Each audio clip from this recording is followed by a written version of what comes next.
الرحیم الحمدللہ رب العالمین والصلاة والسلام علی رسولہ الکریم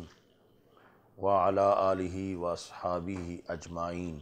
فقہ کی تعریف کے اندر آپ نے پڑھا کہ العلم بالاحکام الشرعیۃ الفرعیۃ المکتسب عن ادلتها التفصیلیہ، تو اس سے پھر آگے حکم کی تعریف آئی، خطاب اللہ تعالی المتعلق بافعال المکلفین۔ حکم کیا ہے؟ اللہ کا خطاب جو مکلفین کے افعال سے ریلیٹڈ ہو،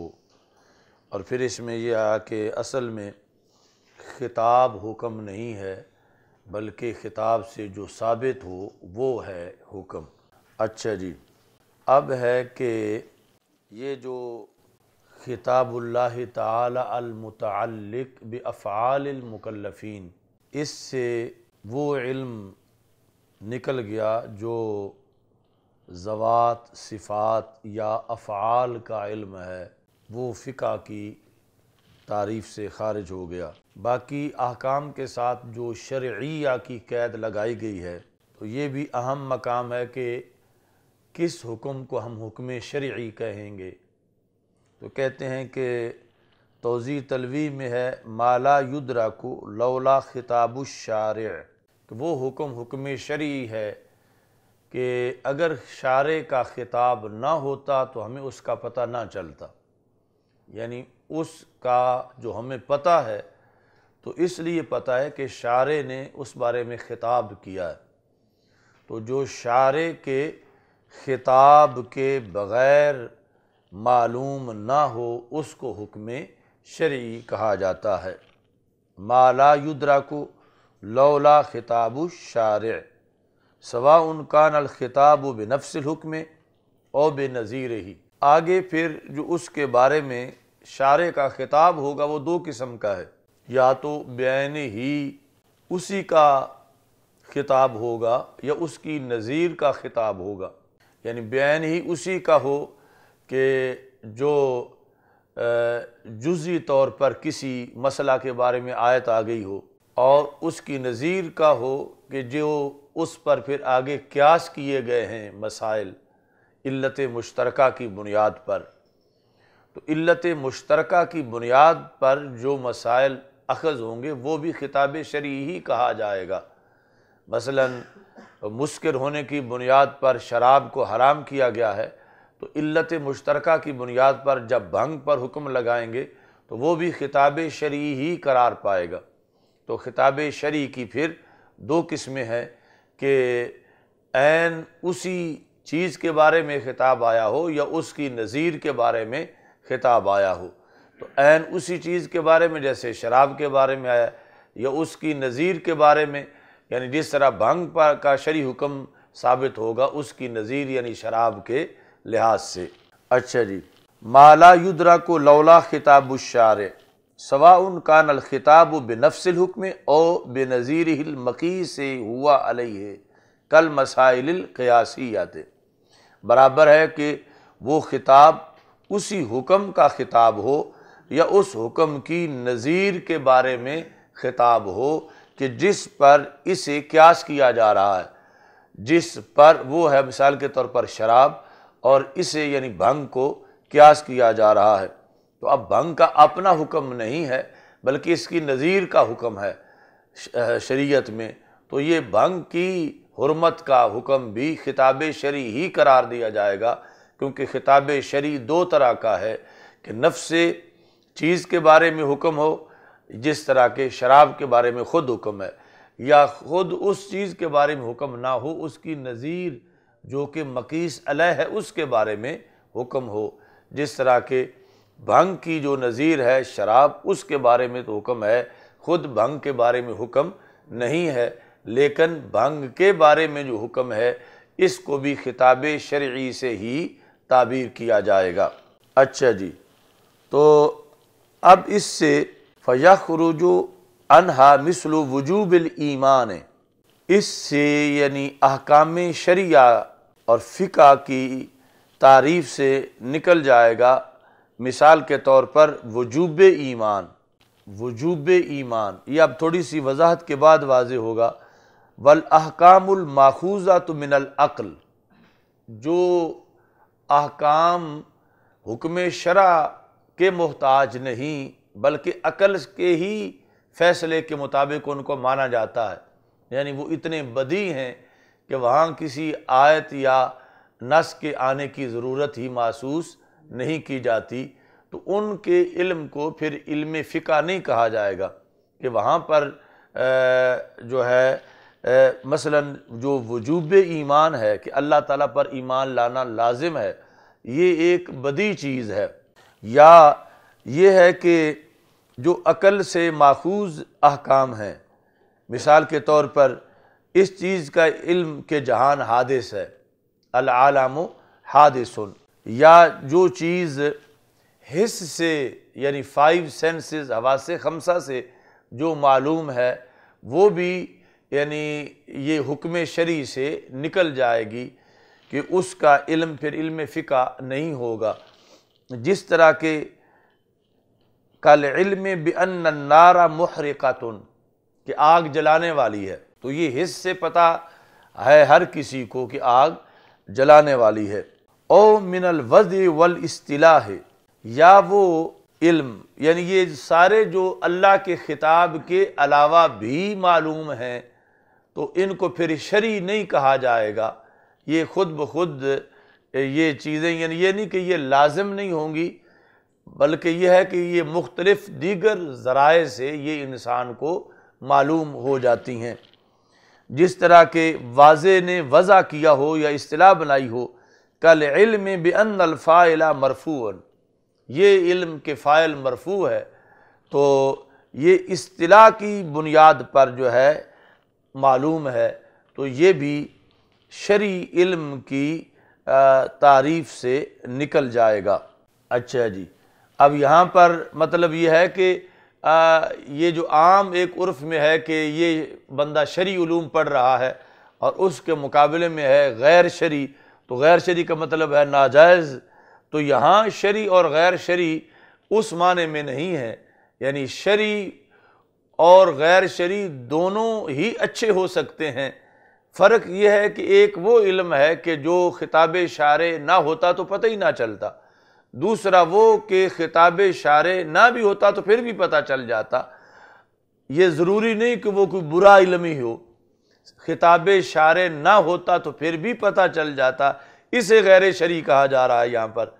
تو شرعی وہ کہ جو خطاب شارع پر جس کا مدار ہے کہ اگر شارع کا خطاب نہ ہوتا تو انسان نہ حواس ظاہرہ سے سمجھ سکتا، نہ باطنہ سے سمجھ سکتا، نہ اپنی عقل سے فیصلہ کر سکتا، نہ ظاہری حواس سے فیصلہ کر سکتا۔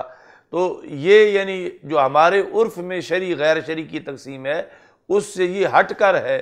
کہ شرعی کی تعریف یہ ہے کہ اگر خطاب شارع نہ ہوتا تو اس کا پتہ نہ چلتا، اور غیر شرعی کہ خطاب شارع نہ بھی ہو تو پتہ چل جاتا، جس طرح کہ آگ جلانے والی ہے یہ پتہ خطاب شارع کے بغیر بھی چل جاتا ہے،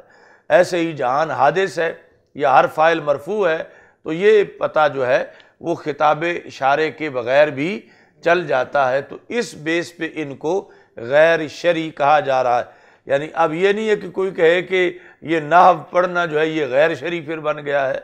تو اس لحاظ سے غیر شرعی ہے کہ خطاب شارع پہ موقوف نہیں ہے، ورنہ ناجائز یا حرام کے معنی میں نہیں ہے۔ اچھا جی، والمراد بالفرعیہ، اب شرعیہ کے ساتھ دوسری قید جو ہے وہ ہے فرعیہ، العلم بالاحکام الشرعیۃ الفرعیہ، فرعیہ۔ تو فرعیہ جو ہے اس کا مطلب ہے کہ المتعلقۃ بمسائل الفروع، کہ وہ جو فروع مسائل سے جن کا تعلق ہو، احکام کے مؤنث ہونے کی وجہ سے شرعیہ بھی مؤنث لایا گیا اور فرعیہ بھی مؤنث لایا گیا۔ العلم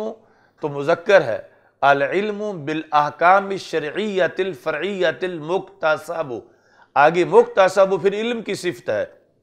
تو فرعیہ المتعلقہ بمسائل الفروع، ان احکام کو احکام فرعیہ کہا جاتا ہے کہ جن کا تعلق فروعی مسائل سے ہو، فروعی مسائل سے۔ فخرج الاصلیۃ، تو پھر جو اصلی مسائل ہیں ان کے علم کو فقہ نہیں کہا جاتا، کیونکہ فقہ کیا ہے؟ العلم بالاحکام الشرعیۃ الفرعیۃ، جو فرعی مسائل ہیں ان کے احکام کا علم۔ اچھا جی، فرعی کیا ہے؟ اصلی نکل جائیں گے، جس طرح کہ کون الاجماع او القیاس حجتاً، اجماع کا حجت ہونا یا قیاس کا حجت ہونا، یعنی حجت ہونا یہ ایک اصولی علم ہے، اصولی حکم ہے۔ باقی خود اجماع یا قیاس کی باتیں اس میں شامل رہیں گی، اس کی حجیت کی بات جو ہے وہ فروعی نہیں، وہ اصولی ہے، وہ اس سے نکل جائے گی۔ اچھا جی، وَأَمَّا الْاعْتِقَادِيَّةُ، جو اعتقادی مسائل ہیں وہ کس قید سے نکلیں گے؟ کہتے ہیں فَخَرَجَ بِالشَّرْعِيَّةِ، یعنی وہ فرعی سے نہیں نکلے، وہ شرعی کی قید سے نکل گئے ہیں۔ اگر شرعی کی قید سے نہ نکلے ہوتے تو پھر بچے ہوئے ہوتے، پھر فرعی سے ان کو نکالا جاتا، تو وہ پہلے ہی نکل چکے ہیں۔ وَأَمَّا الْاعْتِقَادِيَّةُ، جہاں تک مسائل اعتقادیہ کا تعلق ہے، مثال کے طور پر کَکَوْنِ الْإِيمَانِ واجباً، ایمان کا واجب ہونا، فَخَرَجَ بِالشَّرْعِيَّةِ، تو وہ شرعیہ کی قید سے ہی نکل چکے ہیں، جو احکام کے ساتھ شرعیہ کی قید لگائی ہے، العلم بالاحکام الشرعیۃ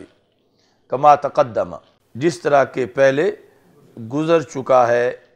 ابھی قریب ہی۔ ففہم سے معمولی اعتراض کی طرف بھی اشارہ کر دیا، جس طرح کہ شروع میں اپنی اس اصطلاح کا ذکر کیا تھا۔ آگے ہے ان ادلتھا، تو یہ پھر حال ہے علم سے، علم جو شروع میں موجود، العلم بالاحکام الشرعیۃ الفرعیۃ المکتسب من ادلتھا یا ان ادلتھا، ان ادلتھا یہ حال ہے، اور حال قید بنتا ہے ذوالحال کی، مثلا جا زید راکبا، تو راکبا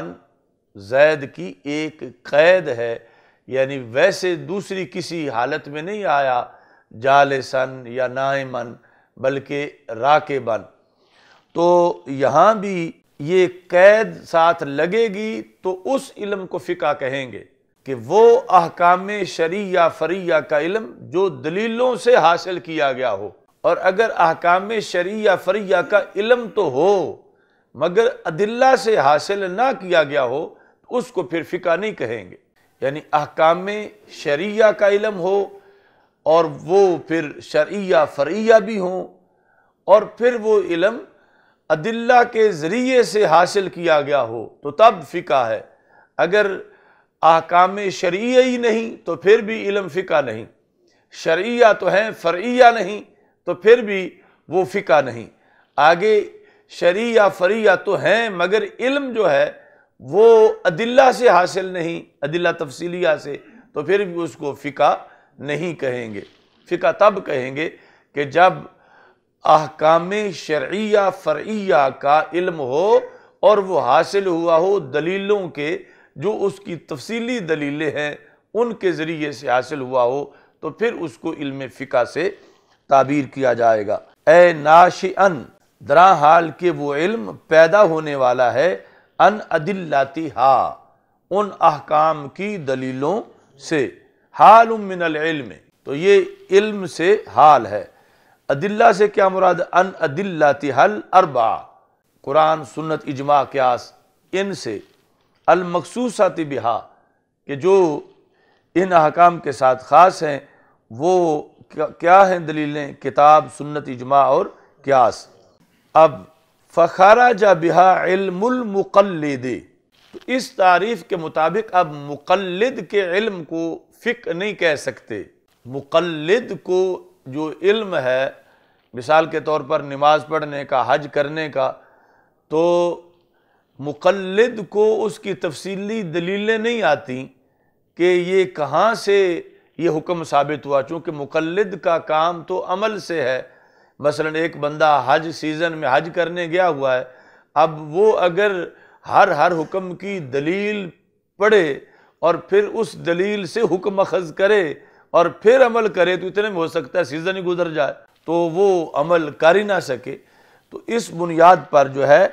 وہ جو مقلد کا علم ہے وہ اس سے نکل جائے گا۔ فَإِنَّهُ وَإِنْ كَانَ قَوْلُ الْمُجْتَهِدِ دَلِيلًا لَهُ، یعنی مقلد کے پاس جب وہ عمل کر رہا ہے اس کا جو علم ہے وہ قول مجتہد کے ذریعے حاصل ہوا ہے، اگرچہ قول مجتہد آگے دلیلوں سے نکلا ہے۔ یہ نہیں کہ قول مجتہد کی دلیل نہیں ہے، صرف یہ ہے کہ مقلد اس دلیل کا محتاج نہیں ہے۔ یہ بھی یعنی ایک جو غیر مقلدین جھانسا دیتے ہیں کہ مثلا تقلید یہ ہے کہ قول بلا دلیل مان لینا، یہ تقلید ہے۔ تو وہ شور کرتے ہیں کہ پھر یعنی تم وہ لوگ ہو کہ جو جس مذہب پہ چل رہے اس کی کوئی دلیل ہی نہیں ہے، کیونکہ تقلید کی تعریف ہی یہ ہے کہ بلا دلیل جو ہے عمل کرنا۔ تو اس کا جواب یہ ہے کہ تقلید کی تعریف یہ ہے کہ مجتہد کے با دلیل قول پر دلیل کے مطالبہ بغیر عمل کر لینا، یعنی اس کی اپنے گھر تو دلیل ہے، مجتہد کے پاس دلیل ہے، لیکن مقلد تقلید میں اس دلیل کا مطالبہ نہیں کرتا کہ اپنے اس قول کی دلیل پیش کرو، چونکہ اگر مقلد ہر قول کی دلیل دیکھ کے عمل کرے تو کتنے عمل ضائع ہو جائیں، ان کا وقت ہی گزر جائے، یا اس کے 20-25 سال تو ہر عمل کی دلیلیں پوچھتے گزر جائیں، تو پھر کوئی نئی زندگی ملے جس میں وہ عمل کرے۔ تو تقلید یہ ہے کہ مجتہد کے با دلیل قول کو تقاضائے دلیل کے بغیر مان لینا، یعنی اس کی دلیل یقیناً ہے، وہ بے دلیل نہیں ہے، دلیل ہے لیکن مقلد اس دلیل کا مطالبہ نہیں کر رہا، اور یہ ڈیپینڈ کرتا ہے مجتہد پہ کہ اس نے قول کیا ہے، ساری دلیلوں کو سامنے رکھ کے اس نے بغیر دلیل کے قول نہیں کیا۔ اچھا جی، فخرج علم المقلد، تو مقلد کا علم فقہ سے نکل گیا، مقلد کا علم فقہ نہیں ہے۔ فَإِنَّهُ وَإِنْ كَانَ قَوْلُ الْمُجْتَهِدِ دَلِيلًا لَهُ، اگرچہ اس کے لیے مجتہد کا قول دلیل ہے۔ مقلد اور مجتہد یہ آپس میں ان کا تعلق ہے کہ مقلد کے لیے مجتہد کا قول دلیل ہے، لَكِنَّهُ لَيْسَ مِن تِلْكَ الْأَدِلَّةِ الْمَخْصُوصَةِ، مگر وہ جو مجتہد کا قول ہے وہ ان 4 دلیلوں میں سے تو کوئی دلیل نہیں ہے، یعنی کتاب و سنت، اجماع اور قیاس۔ تو فقہ میں جو علم حاصل ہو دلیل سے تو وہ علم فقہ کہلاتا ہے، وہ یہ 4 دلیلیں ہیں، اور ان 4 دلیلوں میں قول مجتہد موجود نہیں ہے۔ تو مقلد کو اگرچہ یہ علم ہے کہ جو میں کر رہا ہوں یہ مجتہد کا قول ہے، لیکن اس کا یہ علم ان 4 دلیلوں سے ماخوذ نہیں ہے، تو اس بنیاد پر مقلد کا علم جو ہے اس کو فقہ نہیں کہہ سکتے، کہ اگرچہ وہ حکم شرعی فرعی کا علم ہے مگر وہ تفصیلی دلائل سے ماخوذ نہیں ہے، وہ مجتہد کے قول سے اس کو آیا ہے، تو ان تفصیلی دلائل سے علم جو آتا ہے اس کو پھر فقہ کے ساتھ تعبیر کیا جاتا ہے۔ تو اس میں اب آگے پھر مزید کئی الجھنیں بھی آئیں گی کہ اس کے مطابق پھر آگے کہ مفتی کے لائن سے ہزاروں مفتی نکل جائیں گے، فقیہ کی تعریف سے ہزاروں فقیہ نکل جائیں گے، اور موجودہ آج کی حالات کے اندر کہ کسے کہیں مفتی یا فقیہ، تو وہ اس تعریف کے نقطہ نظر میں آ کے مشکل ہو جائے گا کہ جو یہاں شرطیں ہیں وہ کس کے اندر جا کے پوری ہو رہی ہیں۔ اچھا جی، فَإِنَّهُ وَإِنْ كَانَ قَوْلُ الْمُجْتَهِدِ دَلِيلًا لَهُ، یہ اس اعتراض کا جواب ہے جو غیر مقلد شور مچاتے ہیں کہ جو مقلد ہے اس کے پاس تو کوئی دلیل ہی نہیں ہوتی، تو یہ تو بن دلیل کے لوگ ہیں، اور ان کی کوئی بیس ہی نہیں ہے، تو اس کا جواب دیا کہ قول المجتہد دلیل لہ، اگرچہ مجتہد کا قول اس کی دلیل ہے اور پھر وہ قول آگے قرآن و سنت سے ماخوذ ہے، لیکنہ لیس من تلک الادلۃ، ان 4 دلیلوں میں سے مقلد کے پاس دلیل کوئی نہیں، مجتہد کے پاس دلیل ہے ان 4 دلیلوں میں سے۔ وخرج ما لم يحصل بالدلیل، اور یہاں سے وہ علم بھی نکل گیا کہ جو دلیل کے بغیر ہی حاصل ہو، جو دلیل کے کا علم اللہ تعالی، جیسے اللہ کا علم، یعنی اللہ کے علم کو فقہ نہیں کہہ سکتے، کیونکہ فقہ وہ ہے جو علم مکتسب ہو اور اللہ کسب سے پاک ہے، یعنی اس طرح کسی دلیل پر اس کا علم محتاج ہو کہ پہلے وہ ہر احتیاجی سے پاک ہے، تو اس بنیاد پر انہوں نے یہ کہا کہ علم اللہ تعالی، حاصل کرنا اللہ کے لحاظ سے کہ وہ کسی سے کچھ حاصل کرے تو وہ اس سے پاک ہے، یعنی ہم محتاج ہیں کہ ہمیں علم ان ذرائع سے آتا ہے، تو اللہ کسی ذریعے کا محتاج نہیں ہے۔ تو خرج ما لم يحصل بالدلیل، جو علم دلیل کے بغیر آئے وہ بھی فقہ نہیں ہے، جس طرح کہ اللہ تعالیٰ کا علم اور جبریل علیہ السلام کا علم، کہ اللہ کا علم بھی فقہ نہیں ہے، اللہ کا علم بھی فقہ نہیں ہے اور جبریل علیہ السلام کا علم بھی فقہ نہیں ہے۔ اچھا، اب ضرورت کے پیش نظر یعنی یہ بات کبھی عوام میں بھی کرنی پڑ سکتی ہے، کیونکہ ایک قانون ہے اور کوئی آپ سے مثلا جمعے میں مسئلہ پوچھ سکتا ہے، تو آگے یعنی یہ ہے ایک عالم کی ڈیوٹی کہ وہ دین کا رازدان ہے، تو ایسے مقام پر کسی کو پھسلائے نہیں۔ مثلا ایک خطیب نے جمعے میں یہ بتا دیا ہے کسی بحث کے اندر کہ مثلا یہی کہا جا رہا تھا کہ فقہ ظنی علم ہوتا ہے، تو کیا اللہ جو جانتا ہے کیا وہ بھی ظنی ہے؟ تو اس نے کہا نہیں، اللہ کے علم کو تو فقہ کہتے ہی نہیں ہے۔ تو آپ جواب دینا ضروری تھا کہ اللہ کے علم کو فقہ نہیں کہتے، لہذا اس کا علم قطعی ہے، ظنی نہیں ہے۔ اب یہاں سے جمعہ پڑھ کے دوسرے خطیب کے پاس جو کیا تو اس نے جا کر یہ کہا کہ یہ اپنے آپ کو تو فقیہ مانتا ہے اور کہتا اللہ کا علم فقہ ہی نہیں ہے۔ اب یہ مقام ہے کہ جہاں علم اور شریعت کے رازدان کو شریعت کا ساتھ دینا چاہیے، نہ کہ اپنی ذاتی مخالفت جو ہے اس کو تسکین دینی چاہیے کہ وہ کہے کہ پھر اس نے تو کفر کر دیا ہے، کہ وہ تو اللہ کے علم کے ہی منکر ہو گیا ہے، کہ وہ کہتا ہے کہ اللہ کا علم فقہ ہی نہیں ہے۔ تو اس بنیاد پر یعنی رستے میں ہیں جا بجا تھانے والے، تو ہر جگہ پر اپنے یعنی اللہ کے ساتھ معاملہ کلیئر رکھنے کے لیے ایک دین کے رازدان کو راز کے لحاظ سے بھی دیکھنا چاہیے کہ یہ بات آگے اس کا نتیجہ کیا نکل رہا ہے، اور محض یہ کہ چونکہ اس کی مسجد میری مسجد کے ساتھ ہے اور میرا اس سے جھگڑا ہے، لہٰذا اب عوامی طور پر وہ آ رہا ہے اس میں رگڑے میں، تو اس کو رگڑا لگا دیا جائے، اگرچہ کتابوں میں لکھا ہوا ہے کہ اللہ کا علم فقہ نہیں ہے، لیکن اس کو کہا کہ یہ تو اتنا بھی نہیں جانتا، اسے اللہ کے بارے میں پتہ نہیں، اس نے وہ کیا کرنا ہے کہ اس نے تو اللہ کے علم کا ہی انکار کر دیا۔ تو ایسے مواقع پر اپنے ایمان کے تقاضے جو ہیں ان کو پورا کرنا چاہیے۔ اچھا جی، کعلم اللہ تعالی و علم جبریل علیہ السلام۔ اب آگے مسئلہ آ گیا کہ یا رسول پاک صلی اللہ علیہ وسلم کا جو علم اجتہادی ہے اسے فقہ کہہ سکتے ہیں یا فقہ نہیں کہہ سکتے؟ چونکہ جو علم غیر اجتہادی ہے وہ تو اسی زمرے میں آ گیا کہ جو دلیل کے بغیر ہے، یعنی جس طرح پھر اللہ کے علم کو اور جبریل علیہ السلام کے علم کو فقہ نہیں کہہ سکتے، تو پھر رسول پاک صلی اللہ علیہ وسلم کا علم حالانکہ جبریل کا بھی تو عطائی ہے اللہ کی عطا سے، تو اس طرح پھر رسول پاک صلی اللہ علیہ وسلم کے علم کو بھی فقہ نہیں کہہ سکتے۔ لیکن ایک علم جو ہے وہ ہے اجتہادی، رسول پاک صلی اللہ علیہ وسلم کا علم اجتہادی، تو کیا اسے فقہ کہہ سکتے ہیں یا فقہ نہیں کہہ سکتے؟ لیکن ہم اس زمانے میں یہ پڑھ رہے ہیں کہ جس زمانے میں وقت کے بڑے بڑے مناظر بھی یہ کہتے ہیں کہ نبی تو اجتہاد کرتا ہی نہیں ہے اور نبی کا علم اجتہادی ہوتا ہی نہیں ہے، جبکہ یہ تو طے شدہ ہے کہ نبی کا علم اجتہادی ہوتا ہے۔ آگے اس کو فقہ کہیں گے یا فقہ نہیں کہیں گے، اس کے اندر پھر بحث ہے۔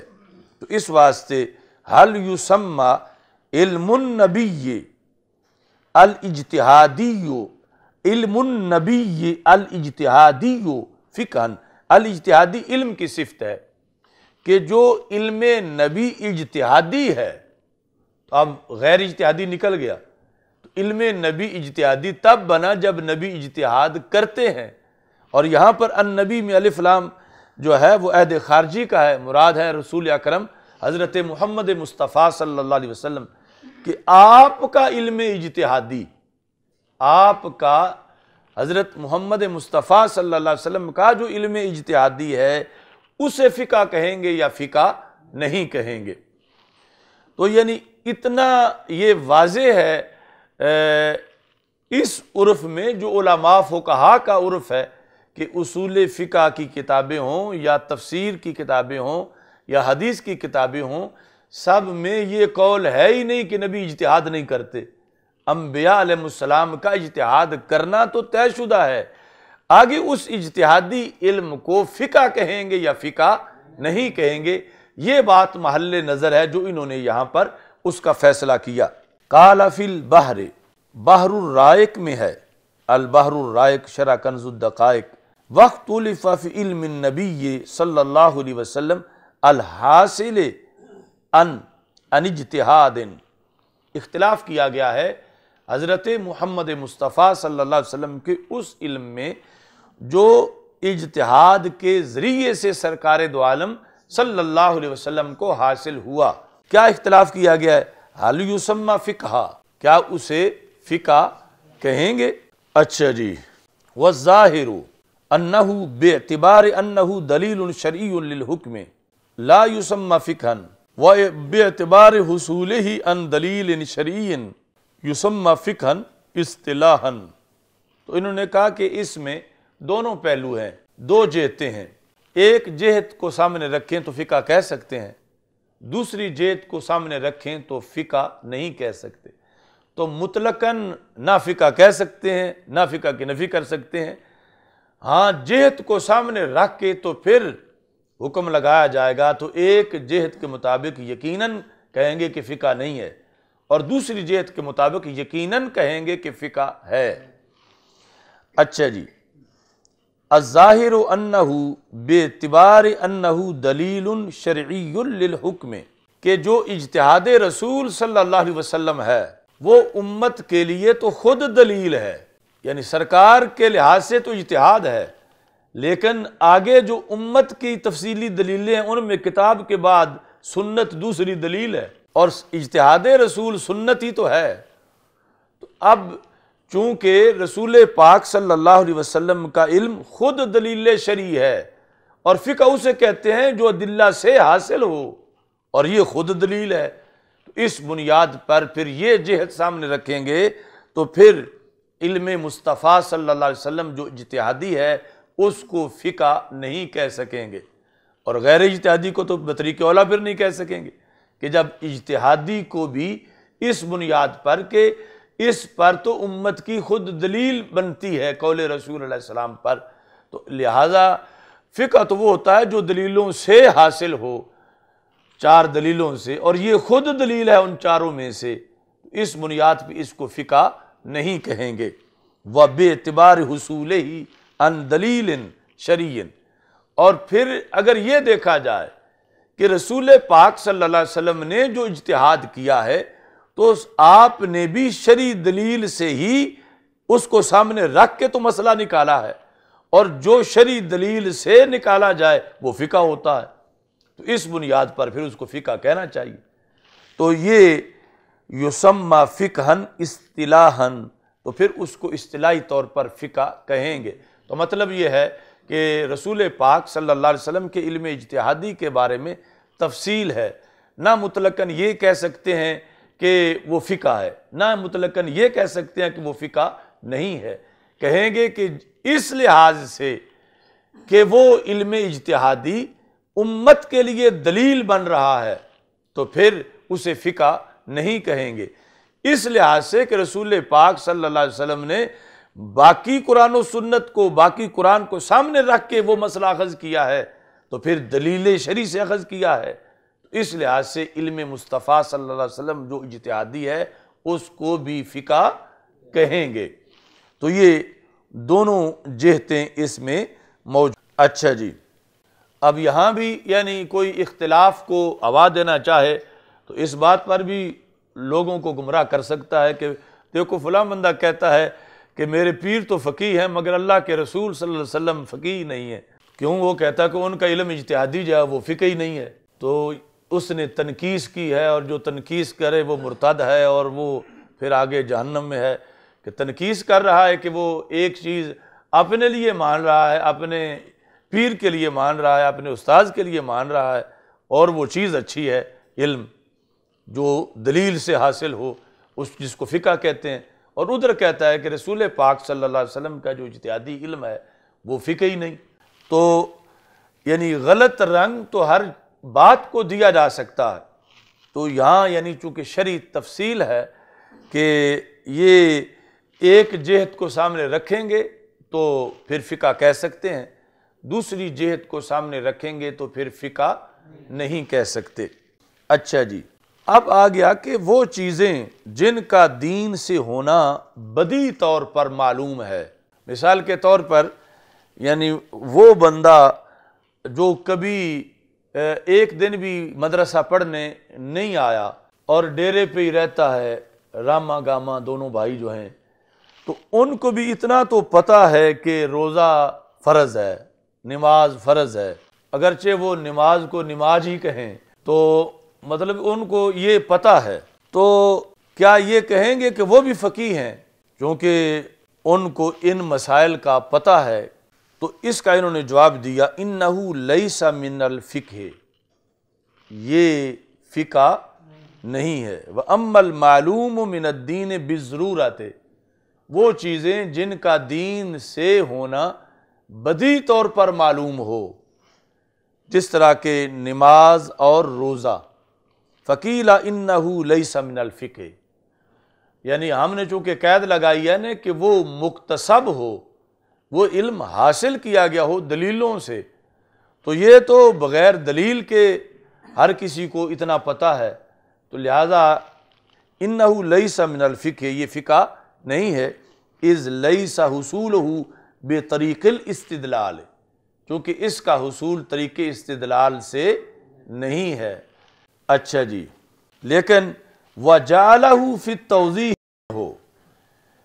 توضیح کے اندر اس چیز کو بھی فقہ کہا گیا ہے۔ اس واسطے انہوں نے بیان کرتے وقت پہلے ہی سائف سیڈ کی ہے، سیف کی ہے، فقیل انہو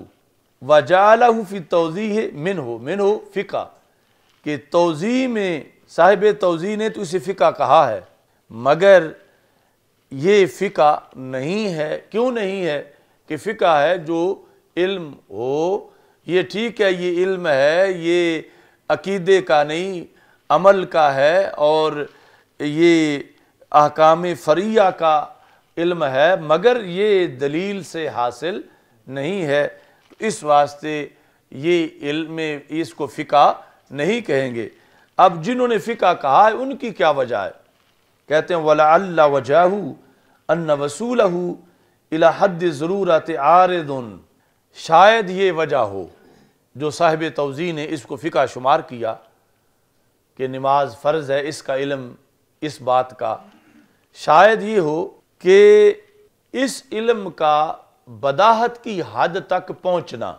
یہ عارضی ہے، لِقَوْنِهِ مِنْ شِعَارِ الدِّينِ، کیونکہ یہ دین کے شعار سے ہے نماز۔ تو مطلب یہ جواب دینا چاہتے ہیں کہ نماز کا فرض ہونا، روزے کا فرض ہونا، اس کی دو صورتیں ہیں اس علم کی، ایک ہے اصل کے لحاظ سے اور دوسرا ہے ہنگامی عارضی حالت کے لحاظ سے۔ اصل کے لحاظ سے یہ بات بھی دلیل پر موقوف ہے، نماز اور روزہ اصل کے لحاظ سے۔ مثال کے طور پر یعنی جو بندہ مسلمانوں کے معاشرے میں نہیں رہتا،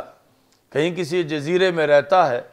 تو اس کو اگر علم آتا ہے کہ نماز فرض ہے، تو وہ علم جو ہے وہ دلیل کی روشنی میں آئے گا، دلیل کے ذریعے سے آئے گا۔ اور ادھر مسلمانوں کے معاشرے کے اندر اس کا بدیع ہو جانا،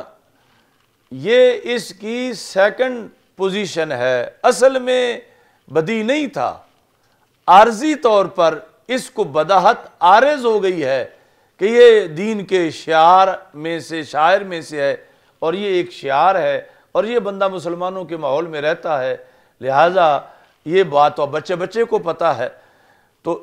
اصل کے لحاظ سے اگر دیکھیں اس چیز کو، نماز کا علم، روزے کا علم، تو اصل کے لحاظ سے یہ بھی بذریعہ دلیل آتا ہے، تو فقہ ہے۔ اور آگے اس کو مسلمانوں کے معاشرے میں شعار ہونے کی وجہ سے یہ حد بداہت تک پہنچ گیا ہے، بداہت اس کو عارض ہو گئی ہے۔ تو اس چیز کو دیکھا جائے تو پھر دلیل کے بغیر آ رہا ہے، پھر یہ فقہ نہیں ہے۔ تو یہ انہوں نے لعلہ کہہ کے ان کی بھی حمایت کر دی کہ شاید انہوں نے یہ پہلو سامنے رکھا ہے تو پھر اس کو فقہ شمار کر لیا ہے۔ لیکن عمومی طور پر ہم جن حالات میں رہ رہے ہیں تو مسلم معاشرے کے اندر ہر بندہ جو ہے وہ یہ جانتا ہے نماز کے بارے میں، روزے کے بارے میں، تو اس بنیاد پر بداہت کا لحاظ کرو تو پھر فقہ نہیں ہے۔ اگر بداہت کا لحاظ نہ کرو، اصل دیکھو کہ اصل میں یہ کیا تھا بدی ہونے سے پہلے، تو پھر اس کا علم بھی فقہ قرار پائے گا۔ اچھا جی، شاید کہ اس کی وجہ یہ ہے کہ پہنچنا نماز روزے کے علم کا بداہت کی حد تک یہ عارض ہوا ہے، لاحق ہوا ہے، یعنی یہ اگلے لفظ اصل کے مقابلے میں یہ ہے کہ اصل میں بدی نہیں تھا، یہ بداہت اس کو عارض ہوئی ہے، لکونہی، کیونکہ یہ نماز روزہ ہے دین کا کے شعار میں سے، فلا ینافی کونہ فی الاصل ثابتا بالدلیل، تو اصل میں اس کا دلیل سے ثابت ہونا یہ عارضی بداہت اس کے منافی نہیں ہے، چونکہ دلیل سے ثابت ہونے کا مرحلہ اصل ہے اور بدیع ہونے کا مسئلہ عارض ہوا ہے، تو یہ دو جدا جدا مواقع ہیں، بدیع بھی ہے اور نظری بھی ہے۔ نظری ہونے کے لحاظ سے دلیل سے حاصل ہے اور وہ اصل کے لحاظ سے ہے، تو اس بنیاد پر اذ لیس ہوا من الضروریات البدیہیۃ التی لا تحتاج الی نظر واستدلال، کیونکہ نماز روزہ یہ ان بدیہیات اولیات سے نہیں ہے کہ جہاں نظر اور استدلال کی ضرورت ہی نہ پڑتی ہو، تو اصل میں ضرورت پڑتی ہے، اب آ کے شعار ہونے کی وجہ سے ضرورت نہیں پڑ رہی۔ اب اس کی مثال دیتے ہیں کہ جہاں اصل میں بھی ضرورت نہیں پڑتی، کَکَوْنِ الْكُلِّ أَعْظَمَ مِنَ الْجُزْءِ، جس طرح کل کا جز سے بڑا ہونا، تو یہاں اصل کے لحاظ سے بھی یہ بات بدیع ہے کہ کل وہ ہے جس میں جو جز ہے اس کے علاوہ بھی کوئی چیز ہے تو پھر ہی وہ جز ہے، ورنہ تو وہ کل ہی ہوتا، تو کل کا جز سے بڑا ہونا یہ بات بدیع ہے۔ اب اس علم کو فقہ نہیں کہیں گے۔ نام یحتاج الی اخراجہ علی قول من خص الفقہ بالظنی، ہاں کہتے ہیں کہ اس رائے پر کہ جو فقہ کو قطعی علم نہیں مانتے، ظنی علم مانتے ہیں، تو ان کے لحاظ سے یہاں جو ہے اس کو نکالنا پڑے گا تعریف سے، بدیع جو علم ہے، مثلا نماز اور روزے کا علم، تو اب اس کو چونکہ جو کہتے ہیں فقہ ہے ہی ظنی علم، تو پھر نماز روزے کی جو فرضیت ہے وہ تو قطعی ہے، تو اس بنیاد پر پھر اس کا جو محض علم ہے اس کو فقہ کی تعریف سے نکالنا پڑے گا۔ اچھا جی، آگے آ گیا فقہ کی تعریف میں، یعنی تفصیلیہ العلم بالاحکام الشرعیۃ الفرعیۃ المکتسب عن ادلتہ التفصیلیہ، کہ جو ان احکام کی تفصیلی دلیلیں ہیں، تصریح بلازم کما حققہ فی التحریر، تحریر کے اندر ابن حمام نے یہ کہا کہ التفصیلیہ کہہ کر لازم کی تصریح کر دی گئی ہے، یعنی ادلہ کے اندر بھی وہ بات آ چکی تھی، لیکن تصریح بما علم ضمناً، جو پہلے چیز ضمنی طور پر معلوم ہو رہی تھی اس کو صراحت کے ساتھ جو ہے وہ ذکر کر دیا ہے۔ مطلب یہ ہے کہ یہ قید جو ہے وہ احترازی نہیں ہے کہ اس کی وجہ سے اب کوئی چیز نکلے، یہ بات ماخوذ پہلے بھی ہے ادلہ کے اندر، کیونکہ یہ اس کو لازم ہے۔ اور وغالط من جعلہ للاحتراز، تو جس نے التفصیلیہ کو قید احترازی بنایا اس نے غلطی کا ارتکاب کیا، چونکہ احترازی تب بنتی جب یہ ماقبل کو لازم نہ ہوتا، ادلہ کو تفصیلیہ ہونا، تو اس بنیاد پر اب اس کو اگر احترازی بنائیں تو یہ غلطی ہے، چونکہ یہ مفہوم پہلے بھی آ چکا ہے، جس نے نکلنا تھا وہ سب نکل چکے ہیں، اب کوئی ایسی چیز نہیں جو تفصیلیہ کی قید سے نکلے، چونکہ تفصیلیہ وہ لازم ہے المکتسب من الادلہ کے اندر یہ ماخوذ ہے۔ باقی مصنف کہتے ہیں کہ چونکہ انہوں نے در مختار کی خود بھی شرح لکھی، امام حسکفی نے اپنے متن کی خود بھی شرح لکھی، تو کہتے ہیں کہ اس مقام کی تحقیقات جو ہیں میں نے یعنی یہ جو ذکرتھا فی منہات الخالق، اس حاشیے کے اندر میں نے اس کو ذکر کیا، وہ کہاں کس کا حاشیہ ہے؟ فی معلقتہ علی البحر الرائق، یعنی وہ جو پہلے میں نے بتایا وہ تنویر الابصار کی شرح خود امام طمرطاشی نے لکھی، تنویر الابصار بھی ان کی ہے اور وہ شرح بھی ان کی ہے۔ یہ جو منہات الخالق ہے یہ امام حسکفی کی شرح ہے، یعنی حاشیہ ہے بحر الرائق پر، تو اس جگہ کہتے ہیں کہ میں نے یہ بات وضاحت سے لکھی ہے۔ اب آ گیا کہ فقیہ کون ہے، فقیہ کون ہے؟ تو یہاں جو لفظ فقیہ ہے وہ مجتہد کا مترادف ہے، یعنی ان میں نسبت مساوات کی ہے، جو مجتہد ہے وہ فقیہ ہے، جو فقیہ ہے وہ مجتہد ہے۔ یعنی جس طرح وہ کہا تھا نا کسی نے کہ جنت جانے والا رستہ ہی پھر کوئی نہیں، اتنی جب قیدیں لگائی گئیں، تو یعنی یہاں اب یہ ہے کہ فقیہ بننا اتنا مشکل ہے کہ مجتہد ہوگا تو پھر فقیہ ہوگا، ورنہ فقیہ نہیں ہوگا۔ وَقَوْلُهُ وَإِنْدَ الْفُقَهَاءِ،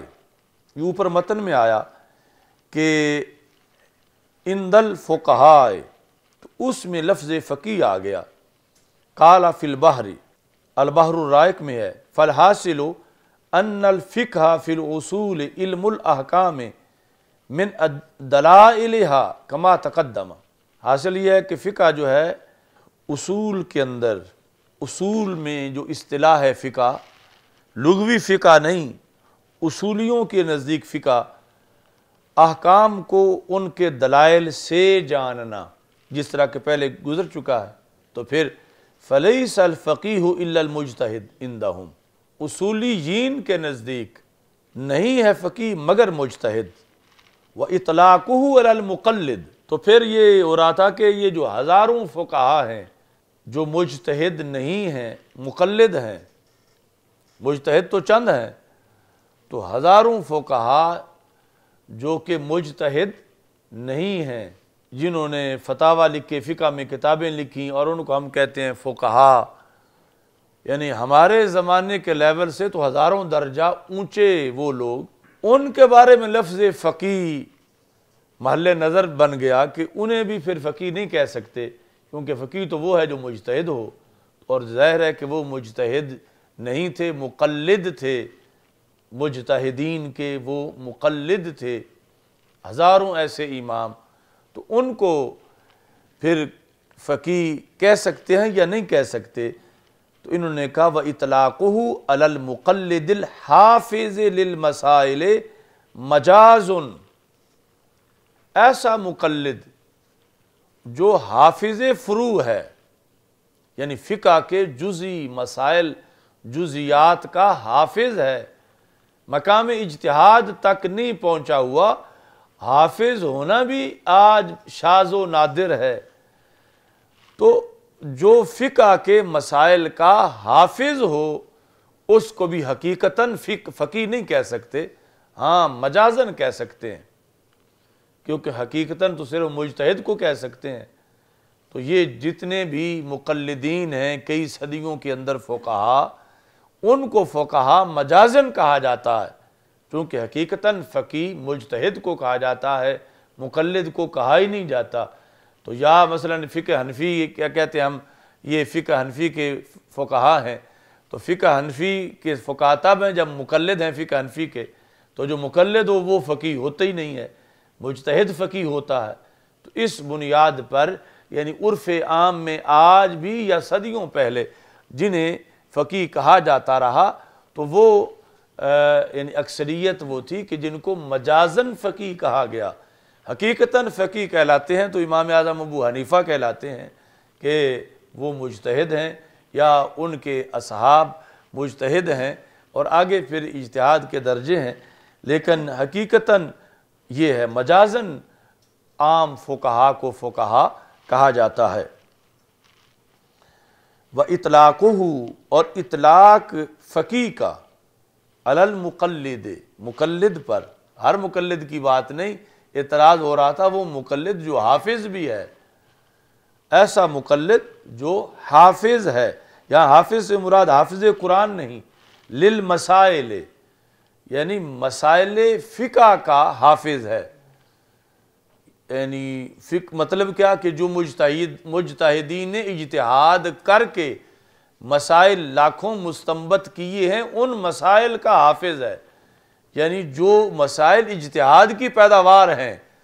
اجتہاد کے ذریعے سے وہ کتابوں میں آئے، اور یہ عربی جانتا ہے اور سارے اصول جانتا ہے اور وہ مسائل سارے اس کو زبانی یاد ہیں، تو اس حافظ مسائل کو یعنی حافظ قرآن بننا آسان ہے، کیونکہ اس کے اندر اس کو ضروری نہیں کہ حافظ ہو تو ترجمہ بھی آتا ہو، ترجمہ آتا ہو تو ساتھ مفہوم اور استدلال تک بھی پہنچا ہوا ہو۔ تو یہ جو ہے اس نے جتنے مثلا قرآن سے مسائل اخذ کیے ہیں مجتہدین نے یا حدیث سے، وہ سارے اس کو یاد ہیں، فتویٰ پوچھا جاتا ہے تو ان میں سے یہ جواب دیتا ہے، لیکن خود اجتہاد کے مقام پر فائز نہیں ہے۔ تو اطلاقہ مجازٌ، فقیہ کا اطلاق اس بندے پر مجاز ہے، وَهُوَ حَقِيقَةٌ فِي عُرْفِ الْفُقَهَاءِ بِدَلِيلِ انصراف الوقف والوصیۃ للفقہاء الیہم۔ اچھا جی، تو اب یہ جو ہمارا اصول کا، اصولیین کا جو جہان ہے، اس عرف کے اندر اطلاق مقلد حافظ پر فقیہ کا یہ مجاز ہے، لیکن یہی جو عرف فقہا ہے اصولیین سے ہٹ کے خود اپنا فقہا کا جو عرف ہے، تو ان کے لحاظ سے عرفی طور پر یہ حقیقت ہے کہ اگر مسائل حافظ مسائل فقہ ہے تو اس کو فقیہ کہہ سکتے ہیں حقیقتاً عرف میں آ کر، لیکن اصل جو اصولیین ہیں ان کے لحاظ سے صرف مجتہد کو ہی فقیہ کہہ سکتے ہیں، غیر مجتہد اگرچہ حافظ مسائل ہو تو پھر بھی اس کو فقیہ کہنا مجاز ہے، حقیقت نہیں ہے۔ توحید و رسالت کا نعرہ دنیا میں لگانے نکلے